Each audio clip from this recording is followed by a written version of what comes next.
پیارے دوستوں، ویڈیو شروع کرنے سے پہلے آپ سے درخواست ہے کہ ہمارے چینل کو سبسکرائب کر لیں۔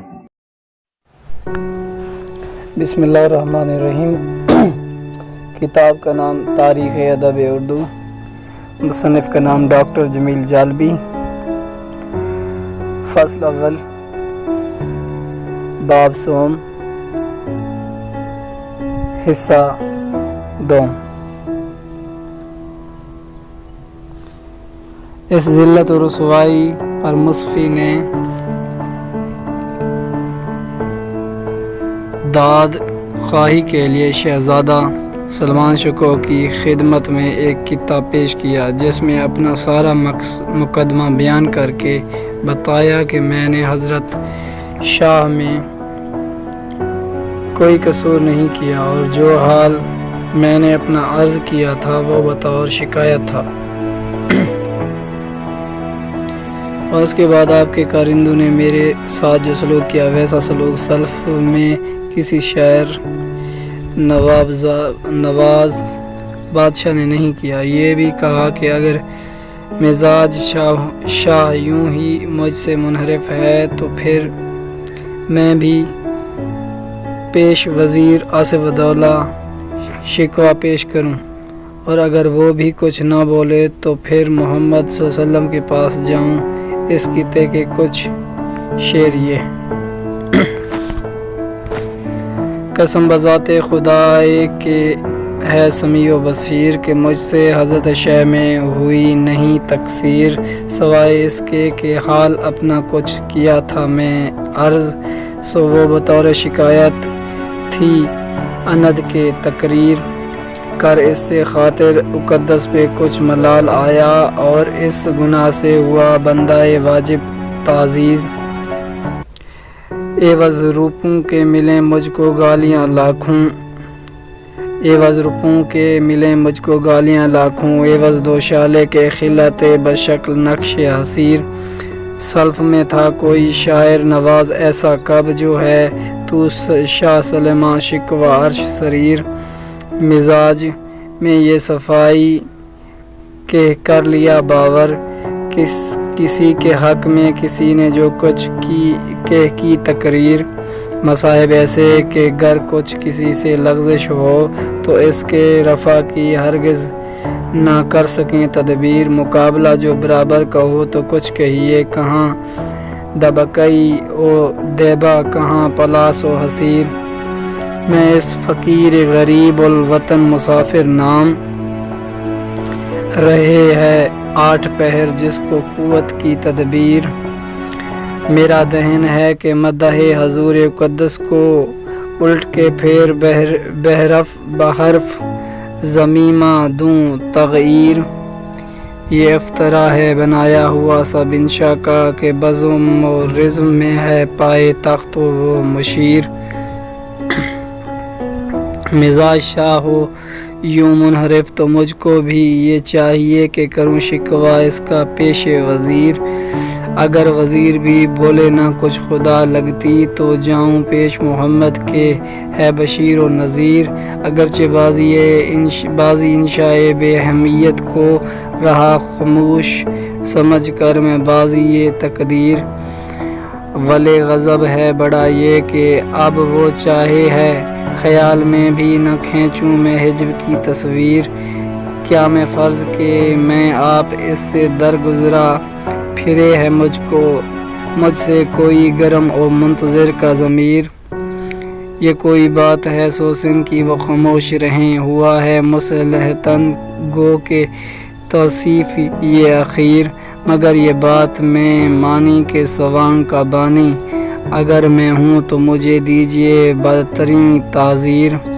میں آپ فاقہ کش اتنا کہاں مجھے مقدور کہ فکر و کروں کچھ بغیر آش شعیر، کر اس پہ صلح کی ٹھہری رہے تو صلح سہی، اگر ہو پھر شرارت بشر ہوں میں بھی شریر، جواب ایک کے یہاں 10 ہیں اور 10 کے 100، نگاہ کرنی تھی اول بائیں قلیل و کثیر، سو محتمم مجھے ناداں نے ہجو شہ سے کیا، قباحت اس کی جو سمجھے شے اس کو دے تعزیر، ولے مزاج مقدس جو لاؤبالی ہے نہیں خیال میں آتا کہ تالے حرف حقیر، جو کچھ ہوا سو ہوا مصفی بس اب چپ رہ، زیادہ کرنا صداقت کا ماجرا تحریر، خدا پہ چھوڑ دے اس بات کو وہ مالک ہے، کرے جو چاہے جو چاہا کیا بحکم قدیر۔ معلوم ہوتا ہے کہ سلمان شکور نے اس عرض داشت کو انسنی کر دیا اور مصفی جیسا کہ انہوں نے اس کتاب میں لکھا ہے آصف الدولہ سے رجوع ہوئے اور قصیدہ پیش کیا، جس کے یہ اشعار دیکھیے۔ سیاہی چھا گئی ہے اس قدر زمانے میں کہ آفتاب کا جلوہ ہے اب بقدر شرار، نہ دوستی ہے نہ شفقت نہ رحم نے انصاف، غرض کے بغض و جہالت کا گرم ہے بازار، ہنسے نہ کیونکہ بھلا مجھ پہ چرخے لابت باز، بنا کے خصم جو گڈا مرا کرے تیار، کہوں بے شعر و غزل میں تو ہجو حاصل کی، وہ میری ہجو کرے اس طرح سرے بازار، سلف میں بھی تو مہاجہ بہم ہوئے ہیں بہت، پر اس طرح کی نہیں آئی درمیاں تکرار، یہ مصفی جو تیرا مدح گوئے غائب ہے، اب اس جناب میں کرتا ہے اس قدر اظہار، کہ اپنی داد کو مجھے پہنچے یہ داد خواہ اگر، تو مجھے یہ کہ ملے لاکھ سرہ دینار۔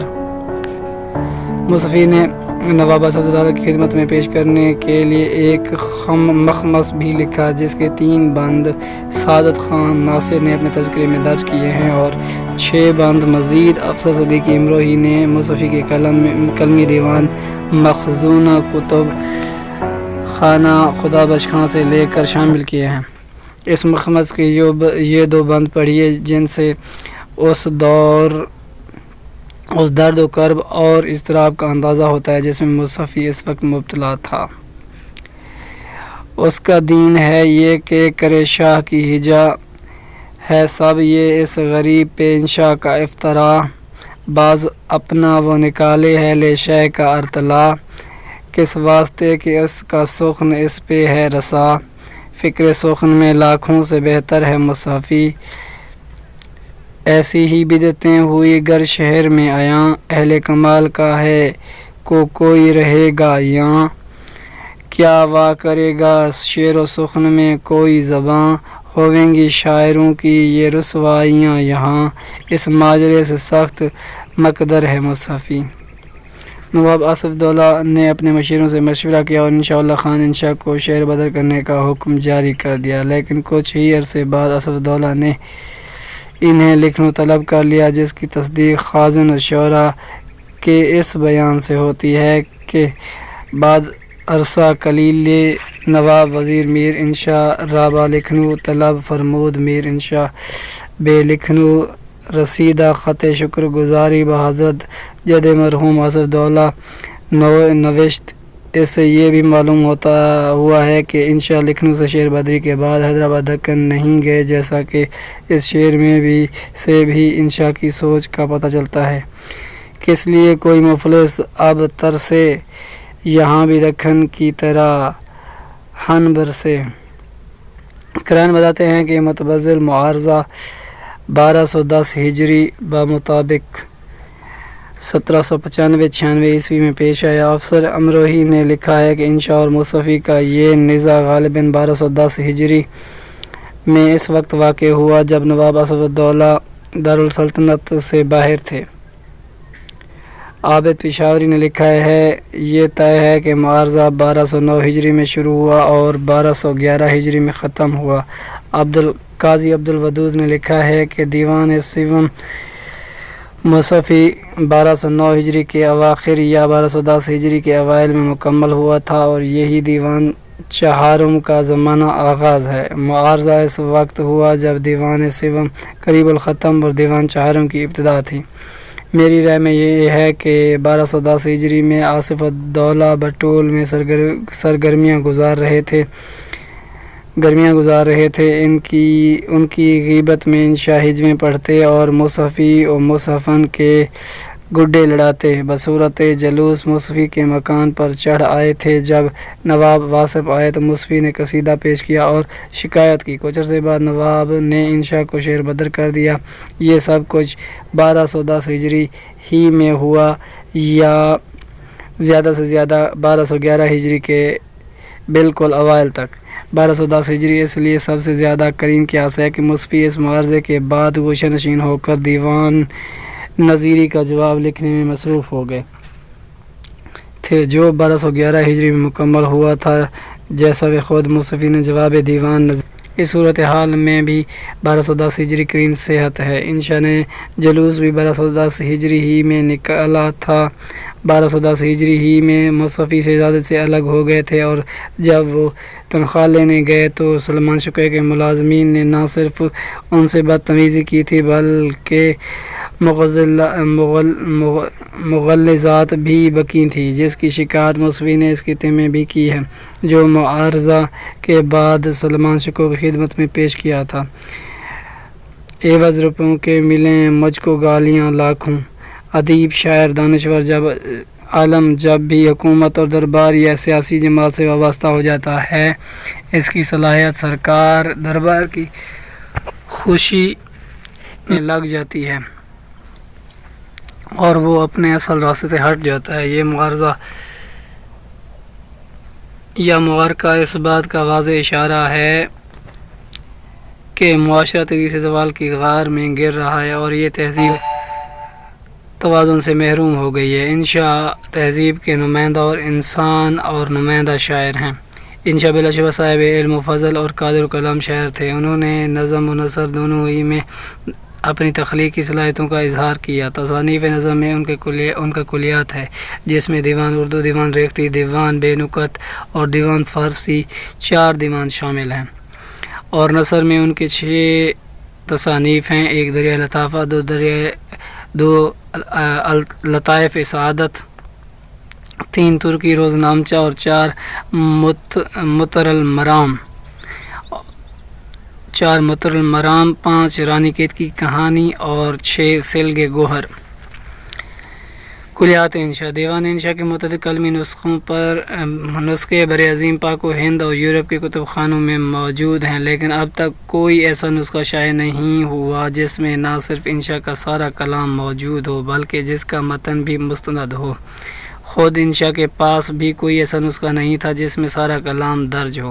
قتیل نے ایک رکا میں لکھا ہے کہ آپ کے والد ماجد کے مملوکہ دیوان انشا کی نقل کا مقابلہ اب نہ کیا جا سکا، اور یہ بھی لکھا کہ ایک دن انشا میرے گھر آئے تھے اور 3 پہر رات تک بیٹھے رہے۔ میں نے اور قاضی صاحب نے کہا کہ چند روز کے لیے اپنا دیوان دے دیجیے تاکہ اس سے آپ کے دیوان کی نقل کا مقابلہ کر لیا جائے۔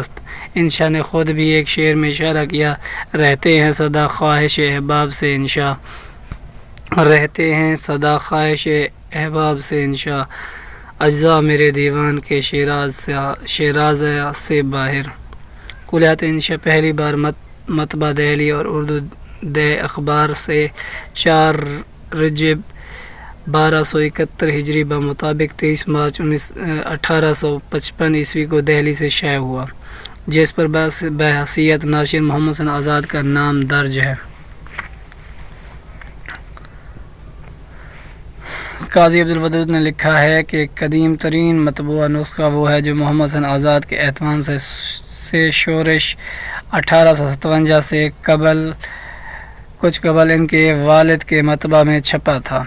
دوسری بار کلیات انشا مطبع نول کشور لکھنؤ سے 1293 ہجری بمطابق 1876 عیسوی میں شائع ہوا، اور تیسری بار مطبع نول کشور کانپور سے 1312 ہجری بمطابق 1894 عیسوی میں شائع ہوا۔ کلام انشا کے نام سے ہندوستانی اکیڈمی الہ آباد نے 1952 عیسوی میں اردو دیوان شائع کیا، جسے مرزا محمد عسکری و محمد رفیع نے مرتب کیا، اور متن کی تنقید ڈاکٹر عبدالستار صدیقی نے کی۔ اس میں انشا کا سارا اردو کلام شامل نہیں ہے، مرتبین نے انتخاب سے کام لیا ہے۔ جیسا ایک جگہ لکھا ہے: چونکہ کلام غیر منقوطہ، نہایت مغلق اور اسی وجہ سے بے مزہ بھی ہے، لہذا بجائے پورے دیوان کے کچھ اشعار بطور نمونے کے دیے جاتے ہیں۔ اسی طرح قصیدہ جشن جلوس نواب سعادت علی خاں میں اشعار جو انشا نے مختلف زبانوں میں کہے تھے وہ کلام انشا میں شامل نہیں ہیں۔ اسی طرح قصیدہ در مدح بادشاہ انگلستان جارج سوم میں اشعار عربی، ترکی، فارسی کے حذف کر دیے گئے ہیں۔ یہ نسخہ سارے مطبوعہ نسخوں سے بہتر ہے۔ اس کے بعد کلیات انشا جلد اول کے نام سے 1959 میں مجلس ترقی ادب لاہور نے شائع کیا، جس میں غزلیات مخمس شامل ہیں۔ اس کے مرتب خلیل الرحمن داؤدی اور مقدمہ نگار ڈاکٹر آمنہ خاتون ہیں۔ رنگین و انشا کے نام سے ان دونوں کا ریختہ کلام نظامی بدیونی نے شائع کیا۔ اس پر طباعت کا سال درج نہیں ہے۔ 1943 عیسوی میں حسرت موہن نے کلام انشا کا انتخاب شائع کیا، جو انتخاب سخن کی 11ویں جلد کے جزو اول میں شامل ہے، جس میں انشا کی غزلوں اور چند اشعار ریختہ کا انتخاب کیا گیا ہے۔ انشا کا دیوان اردو غزلیات، قصائد، رباعیات، مثنویات، قطعات، مخمصات، فردیات اور پہیلیوں وغیرہ پر مشتمل ہے۔ دیوان غیر منقوطہ اور دیوان ریختہ بھی الگ دیوان ہونے کے باوجود اردو کلام ہی کا حصہ ہیں۔ انشا کے کلام کا بڑا حصہ غزلیات پر مشتمل ہے۔ اس کے بعد قصائد اور مثنویات آتی ہیں۔ اردو غزل اور قصیدہ ہی وہ اصناف سخن ہیں جن میں انشا نے اپنی تخلیقی صلاحیتوں کے جوہر دکھائے ہیں، لیکن مقدار کلام کے لحاظ سے ان کی غزلیں مصفی اور جرأت سے بہت کم ہیں۔ جرأت کے دیوان میں 1100 سے زائد غزلیں شامل ہیں اور صرف ردیف چھوٹیے میں تقریباً 433 غزلیں ہیں، جبکہ انشا کی کل اردو غزلیں کم و بیش 460 ہیں۔ اب تک جو کچھ کہا گیا اسے سامنے رکھ کر انشا کی غزل کا مطالعہ کیا جائے تو معلوم ہوگا کہ شاعری ان کے لیے ایک ایسا ہنر ہے جس سے وہ اپنی سماجی حیثیت قائم کرتے ہیں۔ یہی ان کے لیے معیار اور مقصد شاعری ہے۔ لکھنؤ کا یہ معاشرہ جس میں ان کی شاعری کا بڑا حصہ لکھا گیا ایک کھلنڈرا معاشرہ تھا۔ ظرافت، تمسخر، جنس و وصل، معاملہ، ہنسی مذاق، چھیڑ چھاڑ، رنگ رلیاں، لطیفہ گوئی کو دل سے پسند کرتا تھا۔ وہ سارے نوجوان شاعر جو دلی سے لکھنؤ یا فیض آباد آئے تھے، شروع میں جذبہ و احساس کے ساتھ اپنے تجربے بیان کرنے کو شاعری سمجھتے تھے، لیکن جلد ہی اس رنگ میں رنگ گئے۔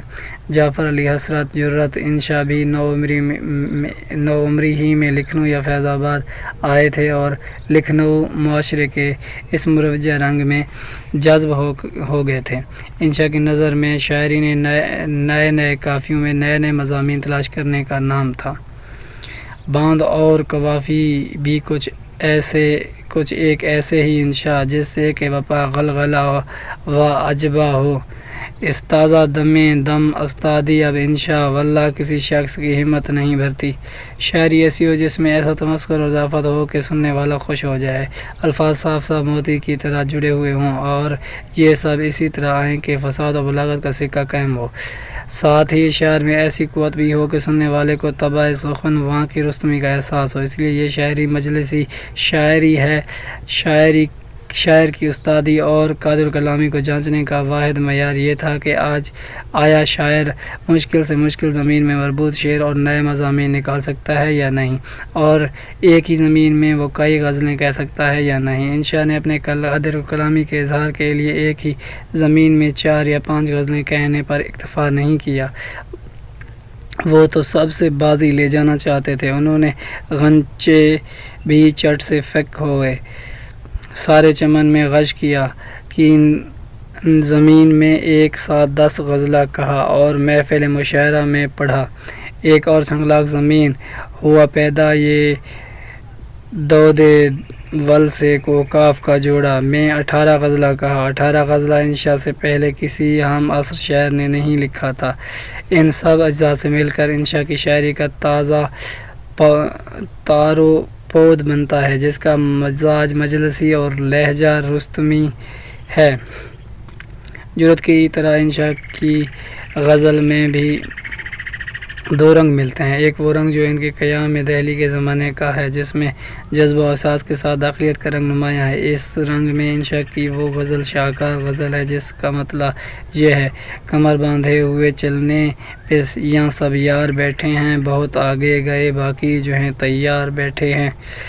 ان کی شاعری کا ایک حصہ اسی رنگ کو سامنے لاتا ہے۔ یہ چند اشعار دیکھیے: جگر کی آگ بجھے جلد جس میں وہ شعلہ لگا کے برف میں ساقی سراہی میں لا، نزاکت اس کی یہ مکھڑے کی دیکھو انشا، نسیم صبح چھو جائے رنگ ہو میلا، ول کے نالوں سے جگر وکھنے لگا، دل کے نالوں سے جگر دکھنے لگا، یہاں تلک روئے کہ سر دکھنے لگا، اب خیر و عافیت تو لگا مجھ سے پوچھنے، اب خیر و عافیت تو لگا مجھ سے پوچھنے، اتنا تو بارے نرم ہوا یار کا مزاج، کیس لیلا سے مل گیا شاید، نہیں آتی جو آج بانگے جرس، بستی تجھ بن اجاڑ سی ہے، کم بخت یہ شب پہاڑ سی ہے، ساتھ اپنے کوئی اسباب سفر لیتا ہے، تو فقیر اس گھڑی سرزا نوا پہ دھر لیتا ہے۔ اس رنگ کے اشعار میں ان اشعار کو بھی شامل کیا جا سکتا ہے جن میں تصوف و معرفت کے مضامین باندھے گئے ہیں۔ دیوان انشا کی پہلی 3 غزلیں تو مابعد الطبیعیاتی تصورات ہی کو پیش کرتی ہیں۔ چند شعر اس رنگ کے بھی دیکھتے چلیے: کیونکہ شہر چھوڑ عابد غار جبل میں بیٹھا، تو ڈھونڈتا ہے جس کو وہ ہے بغل میں بیٹھا، بس خیال دور میں بیں لاہوتے کی تو سور کر، بس خیال دور میں بیں لاہوت کی تو سیر کر، اور بھی آگے چلے گا تو یہیں کا یا ہوا، محیط اس میں ہے تمثال جلوہ واجب، اگرچہ آئینہ ممکنات ہے ناسوت، آتی ہے نظر اس کی تجلی ہمیں زاہد، ہر چیز میں، ہر سنگ میں، ہر خار میں، خس میں، خواب عدم سے شور جنوں نے جگا دیا، انشا بس اور نیند کہاں خوب سو چکے۔ یہ وہ اثرات ہیں جو انشا نے قیام دہلی کے زمانے میں قبول کیے، جہاں مرزا مظہر اور خواجہ میر درد کے اثرات پہلے سے فضا میں موجود تھے۔ یہ رنگ سخن دہلی میں پسندیدہ و مقبول تھا، لیکن لکھنؤ اور فیض آباد کی فضا اس سے بالکل مختلف تھی۔ یاد رہے کہ یہ وہ رنگ سخن نہیں ہے جس سے ہم انشا کو پہچانتے ہیں۔ کلام انشا میں ان کی حیثیت اتفاقی اور وقتی نوعیت کی ہے۔ اس طرح ان کے ہاں ایسے متعدد اشعار بھی ملتے ہیں جن میں سراپا بیان کیا گیا ہے، یا جن میں عاشق و معشوق کے درمیان ہونے والے معاملات بیان کیے گئے ہیں، جن میں شوخی بھی ہے اور ساتھ ساتھ بیان کا وہ جوش اور زبان کا وہ لطف بھی جو انشا کے کلام کی نمایاں خصوصیت ہے، اور جن میں جنس و وصل اور لکھنؤ کی کیلنڈری معاشرت کا وہ اثر موجود ہے جس سے ہم اس دور کو پہچانتے ہیں۔ مثال کے طور پر یہ چند شعر دیکھیے: پیار سے اس نے پکارا جو مجھے منہ سے میرے، پیار سے اس نے پکارا جو مجھے منہ سے میرے، یہی نکلا کہ آیا اجی آیا، اچھا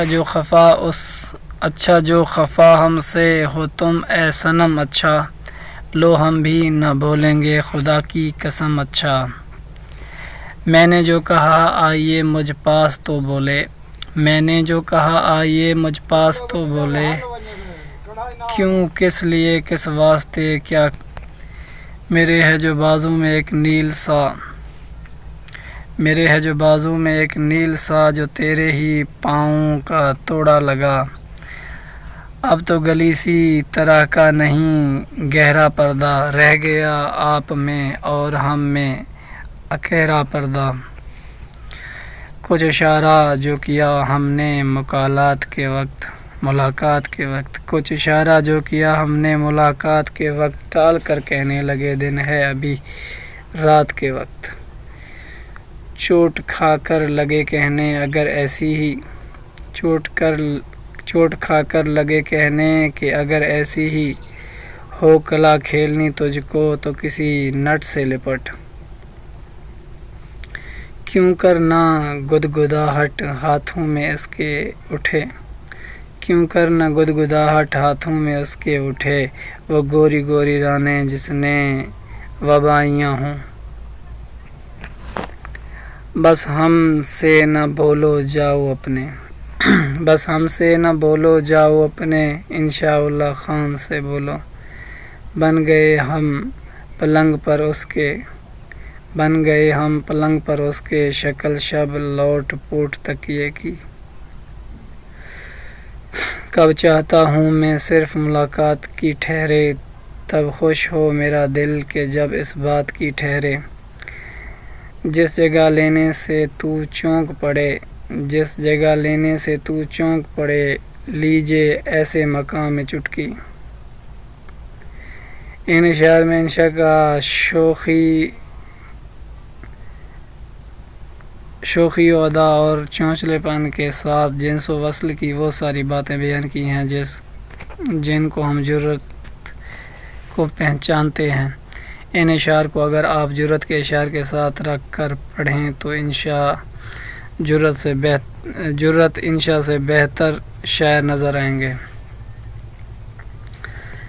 یہاں مقابلے میں وہی صورت بنتی ہے جو میر تقی میر کے مقابلے میں کیم چاند پوری کی بنتی ہے یہ معاملہ بندی بنیادی طور پر انشاء کی انفرادیت نہیں اس رنگ نے انشاء کی مجلسی شاعری کو مقبول تو بنا دیا لیکن معاملہ بندی کی شاعری میں وہ بے جرت ہی کو داد دیتے رہے انشاء سراپا نگاری کرتے ہیں کہ یہ اس دور کا نہایت مرغوب و پسندیدہ رنگ تھا لیکن یہاں بھی وہ جرت سے آگے نہیں بڑھتے سراپا نگاری جرت کا خاص فن تھا جنس اور وصل کے معاملات کے بیان میں بھی انشاء کے ہاں وہ تراوٹ نہیں جو ہمیں جرت کے مزیدار شاعری میں ملتی ہے انشاء کا یہ رنگ سخن بھی ان کے درباری مزاج اور مجلسیت کا حصہ ہے یہاں بھی ان کی شاعری میں تماشا دکھانے اور ڈگڈگی بجانے کا پہلو نمایاں ہے اہل دربار اور صاحب دربار کو خوش کرنا اور ان سے داد لینا یہی انشاء کی شاعری کا مقصد ہے ان کی ساری زندگی اسی دائرے میں گھومتی ہے زندگی کو اس زاویہ نظر سے دیکھنے سے انشاء نے ہر اس رنگ میں شعر کہے ہے جسے اہل محفل پسند کرتے تھے خواہ وہ رنگ ان کا ہو یا نہ ہو اسی لیے ان کی غزل میں ہمیں مختلف رنگ کے اشعار ملتے ہیں وہ اپنی غزل کو ایک ایسا گلدستہ بنا کر پیش کرتے ہیں جس میں مختلف رنگ ہوں تاکہ مختلف رنگوں کو پسند کرنے والے اہل محفل انہیں پسند کریں اور دل کھول کر داد دیں اور اس طرح ان کی حیثیت کا قد بڑھتا رہے ان کی غزلوں میں اسی لیے بیک وقت استادانہ ہنرمندی بھی ہے اور مشکل زمینوں میں نئے قافیے لانے کی کاوش بھی تمسخر اور ظرافت بھی ہے اور دھواں دھار انداز بھی کبھی وہ چھیڑ چھاڑ کی غزل کہتے ہیں اور لاکھ شوخیوں کو نوک قلم سے بیان کرتے ہیں اب چھیڑ چھاڑ کی غزل انشاء ایک اور لکھ کبھی وہ ہنسی کے واسطے غزل کہتے ہیں انشاء ہنسی کے واسطے اور ایک غزل کبھی وہ آزادوں کے لہجے میں غزل کہتے ہیں اور یہ سب کام بہر تفنن کیے جاتے ہیں آزاد کے لہجوں میں غزل یہ سنائی از بہر تفنن اب اپنی بولی میں کچھ اشعار کا انشاء ہو جس میں ظرافت کبھی وہ نئی ردیف اور نئے قافیوں کے ساتھ ایسی غزل کہتے ہیں کہ بزم میں ان کی شوکت ظاہر ہو اب اور ردیف اور قوافی میں غزل پڑھ لیکن اس ڈب سے تا شعروں کے آگے ہو اس بزم میں انشاء ظاہر تیری شوکت کبھی وہ مارواڑیوں کی زبان میں غزل کہتے کبھی افغانی لہجے میں شعر کہتے کبھی برہمنوں کی زبان میں اردو لکھتے کبھی شادوں کی زبان میں شعر کہتے کبھی محفل کو دیکھتے ہوئے کشمیری زبان میں ایک شعر غزل میں شامل کر دیتے کبھی ایک آدھ لفظ انگریزی کا غزل کی زبان میں ملا دیتے، کبھی ترکی و عربی کے مصرے لے آتے ہیں، کبھی گنواری بولی میں شعر کہتے۔ وہ لطیفہ گوئی اور فصاحت و بلاغت دونوں کو بیک وقت کام میں لاتے ہیں تاکہ کوئی شاعر و سخن داں ان کے سامنے نہ بول سکے۔ وہ لطیفہ گوئی، اس کی وہ فصاحت اور بلاغت نہیں اس قدر کہ بولے کوئی شاعر و سخن واں۔ لیکن تفنن و تماشے کے مقصد کو پورا کرنے کے لیے تمسخر، ظرافت، شوخی، چھیڑ چھاڑ اور ادا بندی غرض جو کچھ وہ کرتے ہیں سلیقے اور سنجیدگی کے ساتھ کرتے ہیں۔ یہ انشا کا مزاج ہے۔ مصفی کے خلاف سوانگ نکالا تو وہ تماشا ضرور تھا، لیکن انشا کے لیے یہ تماشا ایک مقصد رکھتا تھا۔ شہزادے کی خوشنودی حاصل کرنے اور مخالف کو ذلیل و خوار کر کے شکست دینا اس تماشے کا مقصد تھا۔ یہی مزاج انشا کی غزل میں موجود ہے۔ انشا کی شاعری ان کی شخصیت کا اظہار ہے۔ ان کی شخصیت متحرک شخصیت ہے۔ وہ اپنے چاروں طرف کی زندگی، ماحول اور گرد و بوجھ سے بے تعلقی پیدا نہیں کرتے، بلکہ اس کا ایک حصہ بن کر کامیابیوں سے ہمکنار ہوتے ہیں۔ وہ درباری آدمی ہیں۔ ان کی ساری تخلیقی سرگرمیاں طبقہ خاص کے گرد گھومتی ہیں۔ میر تقی میر کی طرح وہ عوام سے گفتگو نہیں کرتے، بلکہ اس کے برعکس یہ کہتے ہیں، متکلم ہیں خاص لوگوں سے، کب مخاطب کریں عام کو ہم۔ غزل کی علامتوں اور کنایوں نے انشا کی شخصیت کو چھپایا ضرور ہے، لیکن اس پردے کے باوجود ان کی شخصیت کھل کر سامنے غزل میں آتی ہے۔ انشا غزل میں اپنی شخصیت کی نفی نہیں کرتے، بلکہ اسے ظاہر کرتے ہیں۔ انشا کے تخلیقی عمل کو سمجھنے کے لیے ایک بالکل متضاد مثال میر کی لیجیے۔ میر اپنی ذات کو مسلسل کسی ایسی چیز کے مپرد کرتے رہتے ہیں جو ان کی ذات سے زیادہ بیش قیمت ہے۔ اپنے تخلیقی عمل میں میر اپنی شخصیت کو مسلسل معدوم کرنے میں لگے رہتے ہیں اور اپنی ذات کو مسلسل قربان کرتے رہتے ہیں۔ تخلیقی سطح پر ان کے ہاں وہ آدمی جو دکھ اٹھا رہا ہے اور وہ دماغ جو تخلیق کر رہا ہے الگ الگ ہو جاتے ہیں، اور وہ خود کو دور رکھ کر دیکھنے کی صلاحیت پیدا کر لیتے ہیں۔ اسی لیے میر کو معلوم ہے کہ وہ کون سے تجربات ہیں جو ان کے لیے تو اہم ہیں لیکن شاعری کے لیے اہم نہیں۔ اس تخلیقی عمل نے میر کو ایک عظیم اور آفاقی شاعر بنا دیا۔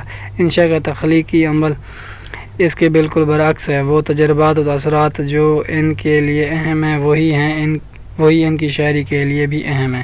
وہ تخلیقی عمل میں اپنی ذات کو قربان نہیں کرتے اور نہ اپنی شخصیت کو معدوم کرتے ہیں، بلکہ صرف اسی ہی اہمیت دیتے ہیں اور اسی کا اظہار کرتے ہیں۔ یہی وجہ ہے کہ اپنے دور میں وہ بڑے ممتاز شاعر شمار ہوئے، لیکن آج معلوم ہوتا ہے کہ انشا کی شخصیت ان کی شاعری سے بڑی ہے اور ان کی شاعری اور ان کی شخصیت سے چھوٹی ہے۔ اسی لیے وہ اپنے دور پر تو چھا جاتے ہیں، لیکن اس کے بعد وہ سمٹ کر سکڑ جاتے ہیں۔ وہ 10 غزلہ یا 18 غزلہ اس لیے نہیں کہتے کہ ان کے پاس کہنے کے لیے کچھ ہے، بلکہ اس لیے کہتے ہیں کہ وہ اپنی شخصیت کی عظمت اور اپنی قدر کلامی کا اظہار کر کے اپنی رستمی کا سکہ سب کے دلوں پر جما سکیں اور خود شعر و سخن کے جگت سیٹھ کہلا سکیں۔ یہ سچ سمجھو کہ انشا ہے جگت سیٹھ اس زمانے کا، یہ سچ سمجھو کہ انشا ہے جگت سیٹھ اس زمانے کا، نہیں شعر و سخن میں کوئی اس کی ساکھ کا جوڑا۔ اپنے زمانے کے جگت سیٹھ بننے کے لیے انشا نے اپنی دکان شاعری میں ہر میل کا مال جمع کیا جس کی مانگ تھی، تاکہ ہر قسم کا گاہک اس کی دکان پر آیا اپنی پسند کی چیز حاصل کر سکے۔ انشا شعوری طور پر یہ کام کرتے ہیں اور اپنی دکان چمکانے کے لیے اپنی شاعری میں اشتہار بھی دیتے ہیں۔ میر و قتیل، مصفی و جرت و مکیں ہیں شاعروں میں جو نمودار 4-5 سو خوب جانتے ہیں کہ ہر ایک رنگ کے۔ انشا کی ہر غزل میں ہیں اشعار 4-5۔ ہر قسم کا مال دکان شاعری میں سجانے کے لیے وہ ایسے شاعروں کے رنگ میں بھی شعر کہتے ہیں جو مزاجاً ان سے مختلف ہیں بلکہ متضاد ہیں۔ مثلا میر خواجہ درد ادا بندی جس کے نمائندہ شاعر جرت ہیں، انہیں اس لیے مرغوب ہے کہ وہ ان کے دور کا مخصوص و مقبول رنگ سخن ہے۔ کبھی وہ موسیقی کے طرز میں غزل کہتے ہیں، استادی و قدر الکلامی دکھانے کے لیے ساری غزلوں میں ایسے قافیے لاتے ہیں جن میں زیر آئے یا پھر صاب میں زبر آئے، کبھی یہ کہہ کر یعنی، اور ایسی غزل لکھ کے بس ایک مطلع چھٹ جس میں ہر پھر کے یہی آوے تبر لیتا ہے۔ پھر اس غزل میں 12 شعر ایسے لکھے کہ تبر لیتا ہے۔ اس میں آیا کبھی بحر جدید فیلاتن مفائلن، اور کبھی ریختی کے لہجے میں غزل کہتے، کبھی ایسی غزل کہتے ہیں جس میں کی قسم ردیف ہے اور طرح طرح سے قسمیں کھاتے ہیں۔ ایک غزل ایسی کہی جس میں صرف چمک کے مضمون چمک کے چاند سے بھی کچھ دو چند باندھ۔ پھر اسی زمین میں ایک اور غزل کہی جس میں معانی عاشق پسند باندھے، اور پھر اسی زمین میں ایک اور غزل کہی جس میں ایسے شعر کہے جن میں محبوب کا بگاڑ باندھا گیا۔ کہیں وہ کہانی کے سمے کی غزل کہتے ہیں، کبھی ایسے شعر لکھتے ہیں جن میں حروف کو الٹنے سے صحیح لفظ بن جاتا ہے۔ محبوب نے لفافے پر لکھا کہ خط آشنا کو پہنچے، یہ دراصل محبوب نے انشاء کا نام الٹا لکھا۔ سحر کے وقت ماش کا دانہ پھینکا تو اشارے میں نے تاڑا کہ ہے لفظ شام، گویا شام کے وقت ملاقات ہوگی۔ انشاء نے پانچوں کی ردیف میں غزل کہی تو مخالفین نے 7 کی ردیف میں غزل کہی۔ انشاء نے اس کے جواب میں 8 کی ردیف میں غزل کہہ کر مخالفین کو بچھاڑ دیا۔ یہ سب کام وہ اپنی شخصیت کے اظہار اور اپنی ذات کو اس معاشرے میں سب سے برتر و اعلیٰ بنانے کے لیے کرتے ہیں۔ جیسا کہ میں نے کہا، یہی ان کا مقصد ہے شاعری، اور یہی ان کا تخلیقی عمل ہے۔ انشاء کے لیے شاعری ایک تماشا ہے جس میں وہ زبان فصاحت و بلاغت، جوش بیان، سلاست و روانی کا پوری طرح خیال رکھتے ہیں۔ وہ تماشا کرتے ہیں، تماشا دکھاتے ہیں، لیکن پوری سنجیدگی کے ساتھ۔ یہی ان کا فن ہے۔ اپنے اس مخصوص مزاج سے انشاء کئی کام لیے اور اردو غزل میں چند نئے پہلوؤں کا اضافہ کیا جو یہ ہیں۔ انشاء نے بڑی حد تک اپنی غزل سے احساس و جذبہ کو خارج کر دیا اور سارا زور خیال اور مضمون پر صرف کیا۔ مثلاً یہ چند شعر دیکھیے جن میں تصوف بھی ہے اور عشق بھی، سیاسی پہلو بھی ہے اور معاملہ بندی بھی، لیکن کہیں بھی جذبہ نہیں ہے۔ یہی وہ رنگ سخن تھا جس سے آگے چل کر ناسخ نے اختیار کیا۔ الفت نہ کر کس طرح سے بہم ہو کہ ہم غریب، اللہ کے فقیر، یہ اللہ کے درخت۔ مثال عیسیٰ مریم مقابلے نے کیا، لباس عشق میں پیدا چراغ کا بیٹا۔ مروڑی فوج انگریزی نے دی ایک ایسی ہی بل کی کہ رسی کٹ گئی ہل کر کی، ٹوٹا جاٹ کا جوڑا۔ کذب بہتان افطار طوفان غلط، محض دروغ، میں تمہارا نام لے کر کب بھلا رویا کیا۔ خدا ہی جانے کدھر سدھارے، شکیب و صبر و اقرار و طاقت، ہر ایک ان میں سے دے گئے ہیں ہمارے سینے کو داغ اپنا۔ ہلے ہے آئینے میں اس طرح وہ زلف سیاہ کہ لہریں لیوے پڑا جیسے سطح آب میں سانپ۔ کبھی عمر بھر نہ تلوے جلیں گے، قدم آپ رکھیے میری چشم تر پر۔ ہے پیام جوانی کے چلے جاتے ہیں، ہر گھڑی دن کی طرح ہم تو ڈھلے جاتے ہیں۔ وہ جو شخص اپنی ہے تاڑ میں، سو چھپا ہے دل ہی کی آڑ میں۔ نہ وہ بستی میں، نہ اجاڑ میں، نہ وہ جھاڑ میں، نہ پہاڑ میں۔ شب ہجراں میں سانپوں کے چمکتے ہیں یہ من انشاء، نہ یہ جگنو، نہ یہ تارے، نہ یہ الماس کے نگ ہیں۔ جی میں کیا آ گئی انشاء کے یہ بیٹھے بیٹھے، کہ پسند اس نے کیا عالم تنہائی کو۔ ہم سفیرت چھٹو گے مت تڑپو، ہم سفیرو چھٹو گے مت تڑپو، دم ابھی آ کے زیر دام تو لو، بستی تجھ بن اجاڑ سی ہے، کم بخت یہ شب پہاڑ سی ہے، اے جنو استاد جی خم ٹھونک کر آ جائیے، ہاں خلیفہ ہم بھی دیکھیں پہلوانی آپ کی۔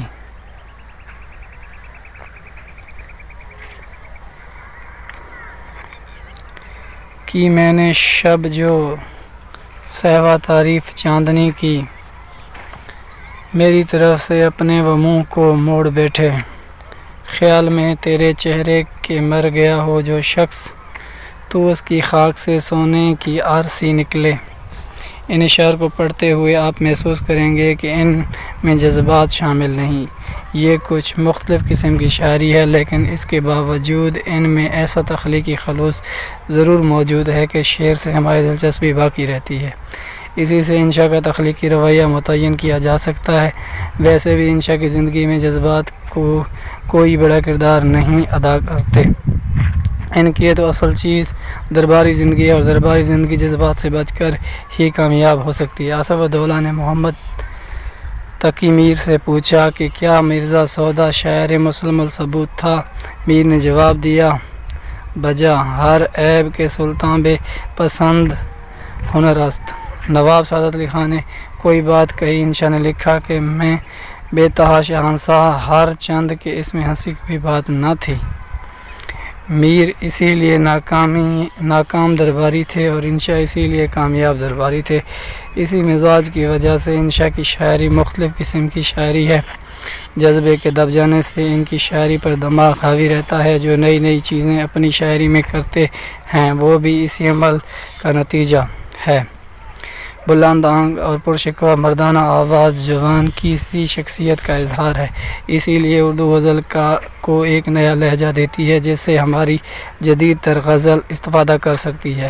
ینگانہ چنگیزی کی آواز میں انشاء کا یہی لہجہ شامل ہے۔ دوسرا کام انشاء نے یہ کیا کہ غزل جو اب تک عشق و عاشقی کے اظہار کا ذریعہ تھی، اور اسی حوالے سے اس دنیا میں جہاں کی باتیں بیان کی جاتی تھیں، اسے اپنی شاعری میں غیر اہم بنا دیا۔ انشاء کا بنیادی حوالہ عشق نہیں ہے، بلکہ عشق تو ان کے لیے لاکھ من کا بوجھ ہے کہ عشق ہے میرے کاندھے پہ لاکھ من کا بوجھ۔ وہ تو عشق سے ہٹ کر دنیا کو دیکھتے ہیں، انہیں تو اس کی بود و باش کا بھی اطلاع نہیں ہے۔ حضرت عشق دیر میں رہتے ہو یا حرم میں تم، مجھ کو نہیں کچھ اطلاع آپ کی بود و باش کی۔ کچھ انہیں اس کا تجربہ ہوتا بھی ہے تو وہ اسے بیان نہیں کرتے، بلکہ صرف سوال پوچھ کر رہ جاتے ہیں، زمین سے اٹھی ہے یا چرخ پر سے اتری ہے، یہ آگ عشق کی یا رب کدھر سے اتری ہے۔ انہیں یقین نہیں ہے کہ یہ عشق کیفیت ہے، عشق تو ان کا راستہ اور ان کا تخلیقی رویہ ہی نہیں ہے۔ پوچھا کسی نے کیسے تو ہے محمدی، بولا وہ بھر کے آہ کے اسلام اور عشق۔ اسی لیے عشق کے تعلق سے انشاء کے ہاں ایک اوپری پن کا احساس ہوتا ہے۔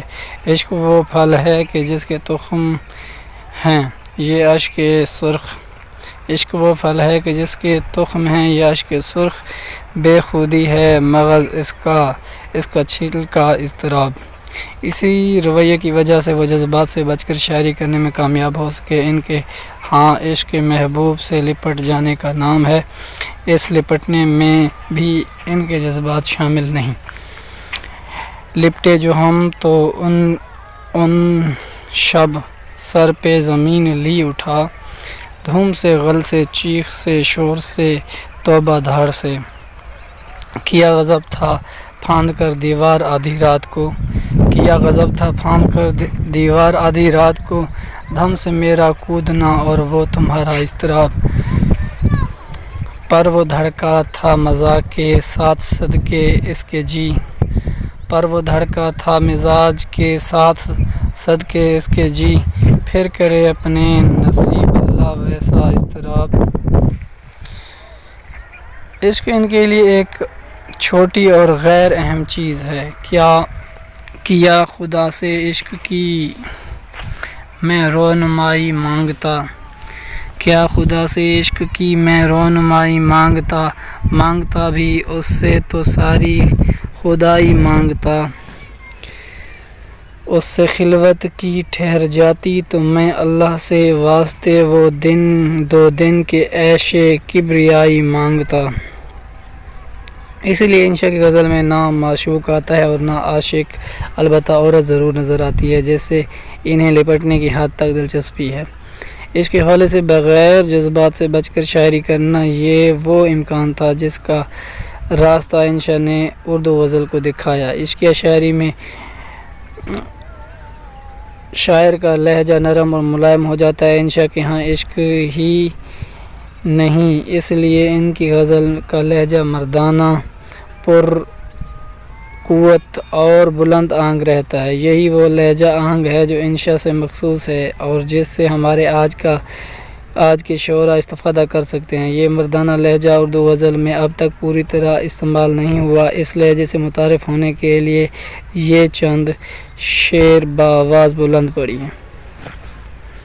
الفت نہ کس طرح سے بہم ہو کہ ہم غریب، اللہ کے فقیر یہ اللہ کے درخت، جگر کی آگ بجھنے جلد جس میں وہ شعلہ، لگا کر برف میں ساقی صراحی میلا، کوئی بھونک ناحق جو کتے کی طرح، تو وتکار دینا اسے کہہ کے وت، ہیں زور حسن سے وہ نہایت گھمنڈ پر، نام خدا نگاہ پڑے کیوں نہ ڈنڈ پر، گرا میں اس پہ شب یوں ہی کہ ڈہ پڑتا ہو جوں کوئی، گرا میں اس پہ شب یوں ہی کہ ڈہ پڑتا ہے جوں کوئی، اچکا جیب قطرہ بدراہ صراف کے اوپر، یاس و امید و شادی و غم نے دھوم اٹھائی سینے میں، خوب مچی ہے آج دھما دھم مار کٹائی سینے میں، بچہ ریزے جو لگا کہنے تو ماں باپ اس کے، اپنے دندانے فرا کھول کے جوں سین ہوئے، یا چھیڑنے کو ابر کے ایک جھٹکا مار کر، یا چھیڑنے کو ابر کے ایک جھٹکا مار کر، شلوار بند برق شرر پار توڑیے، جو نسیم صبح لپٹ گئی کسی گل کے دامن پاک سے، تو شعاع مہر نے ایک چھڑی جڑی اس کو آ کے اسٹاک میں سے، بولے ہے یہی خامہ کہ کس کو میں باندھوں، بولے ہے یہی خامہ کہ کس کو میں باندھوں، بادل سے چلے آتے ہیں مضموں میرے آگے، ہوں وہ جبروتی کے گرائے حکما سب، چڑیوں کی طرح کرتے ہیں چوں چوں میرے آگے، ہے عاشق صادق یہ تیرا ایک بہادر، 10-20 تو کیا چیز وہ ڈرتا نہیں 100 سے، نہ لہرائے کیوں کر ہوائے جنوں، کہ ہے شورش افزا یہ ساون کی رت۔ یہ وہ لہجے ہیں جو نہ کے ہاں ملتے ہیں، نہ درد و سوز کے ہاں، اور نہ حسرت و جرت کے ہاں، اور یہی وہ لہجہ ہے جس سے ہم ان کو پہچانتے ہیں۔ تیسرا کام انشا نے یہ کیا کہ قدرتی منظر، موسم، پھول، مونہ، غنچے، شبنم، گھٹا وغیرہ سے پیدا ہونے والی کیفیتوں کو اپنی غزلوں میں شامل کیا ہے۔ میر کے ہاں بھی ایسے شعر ملیں گے اور اچھے شعر ملیں گے، سودا کے ہاں بھی ملیں گے مگر کم، لیکن انشا کی غزل کا یہ وہ مزاج ہے جو تواتر کے ساتھ سارے دیوان میں موجود ہے اور انشا کی غزل کی پہچان ہے۔ منظر کو وہ اپنے خیال کی ترجمانی کے لیے برتتے ہیں، جیسے ایسی شبیہ بنتی ہے جو اچھی لگتی ہے اور تاثیر شعر کو بڑھا دیتی ہے۔ یہ شبیہیں بنانے کا وہ تخلیقی عمل ہے جسے آج کی زبان میں تماثیلیں کہتے ہیں۔ مثلاً یہ چند شعر دیکھیے کہ کس طرح تماثیلیں اثر شعر کو بڑھا دیتی ہیں۔ دھیان کر انشا ٹک، اس کے غرفہ منظر کی سمت عرش کا در وا ہوا، چلوں اٹھی پردہ کھلا۔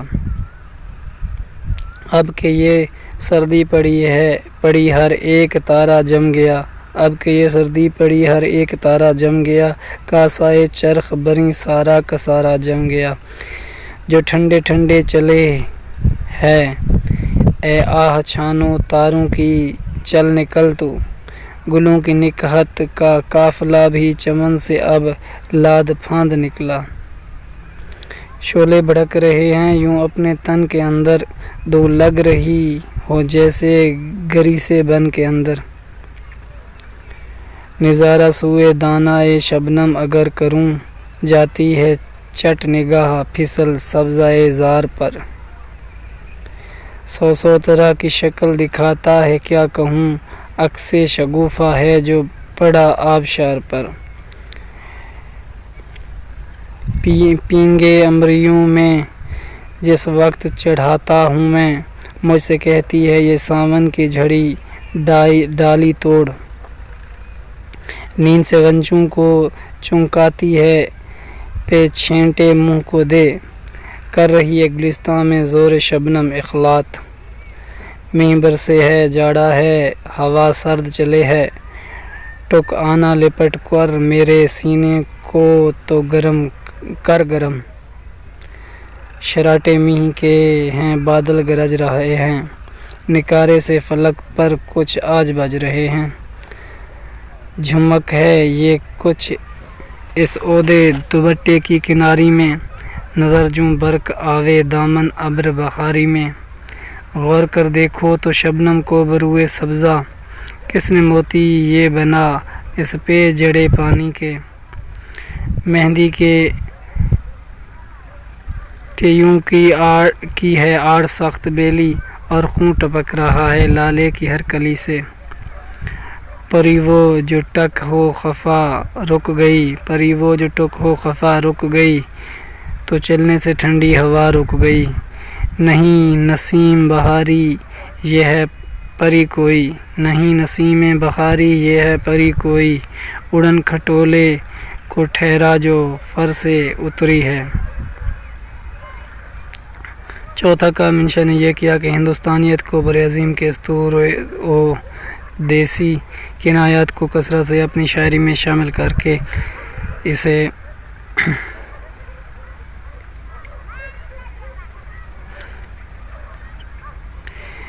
ایک الگ رنگ دیا۔ ہندوستانیت انشا کے مزاج میں اس طرح رچی بسی تھی کہ وہ نہ صرف اردو زبان کو فارسی اور عربی کی طرح ایک الگ زبان سمجھتے تھے، بلکہ اردو شاعری میں ہندوستانی عناصر کو شامل کر کے اسے بھی ایک نیا رنگ دینا چاہتے تھے۔ قدیم اردو میں یہ عنصر عام طور پر استعمال ہوا، ولی دکنی کے ہاں بھی کم ہونے کے باوجود موجود ہے، آبرو و ناجی کے ہاں بھی یہ ملتا ہے، لیکن اس دور میں انشا نے شعوری طور پر اسے ایک رجحان کے طور پر قبول کیا۔ یہ تجربہ انشا نے مثنوی میں بھی کیا اور ایک ایسی مثنوی لکھی جس میں عربی و فارسی کی چھٹ نہیں ہے، اور نثر میں رانی کیتکی کی کہانی لکھ کر اس رجحان کو پیش کیا۔ یہ بھی ایک نیا طرز ادا اور نیا رنگ سخن ہے جو انشا سے مختلف مخصوص ہے۔ انشا نے اس رنگ کو غزل میں ابھارنے کے لیے دو کام کیے، ایک یہ کہ خالص ہندوستانی روزمرہ محاورہ اور الفاظ اور ان سے پیدا ہونے والے لہجے کو غزل میں سمویا اور اس طرح برتا کہ وہ ناموس و اجنبی معلوم نہ ہوں۔ اس طرح انہوں نے عربی و فارسی الفاظ کے استعمال سے گریز کیا۔ دوسرا کام یہ کیا کہ ہندوی اسطور و روایات کو اس بے تکلفی سے برتا جس طرح عربی و فارسی اسطور و کنایات اور علامات و تلمیحات کو برتا جاتا تھا۔ اس سے اردو غزل کے رنگ و مزاج میں ہندوستانیت پیدا ہوئی جو اس دور میں ایک نیا رنگ تھا۔ یہاں ہندوستانی عنصر عربی و فارسی روایت کے مزاج میں گھل مل جاتا ہے۔ مثلاً چند یہ شعر دیکھیے: میرے دل میں سانپ سا بھر گیا، میرے جی سے چین بچھڑ گیا، میری بھاویں باغ اجڑ گیا، میری جاں نثار نے غش کیا، سحر ایک ماش پھینکا مجھے جو دکھا کے ان نے، تو اشارے میں تاڑا کہ ہے لفظ شام الٹا، ہے بندھا مینہ کے تار کا جھولا، ہے بندھا میہ کے تار کا جھولا، کیوں نہ لے چھوٹے یار کا جھولا، میرے مرے ہے جو بازو میں ایک نیل سا، سو تیرے ہی پاؤں کا توڑا لگا، کیڑے کے پر انگیا میں لگا، رات کا بوٹی ہے کشن، یہ کاٹن کے مورے رنگ میں کیڑا۔